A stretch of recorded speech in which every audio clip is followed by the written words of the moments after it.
রাজনৈতিক দলগুলোকে প্রতিপক্ষ না বানাতে অন্তর্বর্তী সরকারের প্রতি আহ্বান জানিয়েছেন বিএনপি মহাসচিব মির্জা ফখরুল ইসলাম আলমগীর।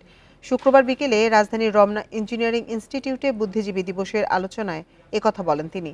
এ সময় তিনি আরও বলেন, বক্তব্য দেওয়ার সময় উপদেষ্টাদের আরও সতর্ক থাকতে হবে। বুদ্ধিজীবী দিবস উপলক্ষে রাজধানীর ইঞ্জিনিয়ার্স ইনস্টিটিউশন মিলনায়তনে বিএনপির আলোচনা সভা। এই দেশের শিক্ষা ব্যবস্থা তো বটেই। সেখানে মুক্তিযুদ্ধের ইতিহাস বিকৃতির জন্য আওয়ামী লীগকে দায়ী করেন বিএনপি নেতারা। তারা বলেন, স্বাধীনতার সুফল তখনই পাওয়া যাবে যখন দেশে পরিপূর্ণ গণতান্ত্রিক ব্যবস্থা ফিরে আসবে।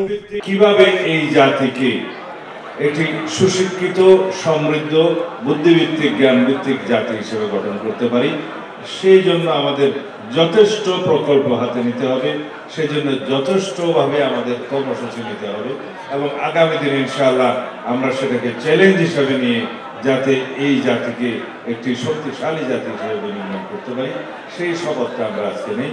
যে সংস্কারের কথা বলে যদি নির্বাচনটাকে বিলম্ব করা হয়, তাহলে এই সরকারের জন্য খারাপ খবর বয়ে আনবে, এদেশের জনগণ ক্ষতিগ্রস্ত হবে। অতএব সংস্কার শুরু করেন, আমরাও সমর্থন করব, কিন্তু সর্বাধিক গুরুত্ব দিতে হবে নির্বাচনকে।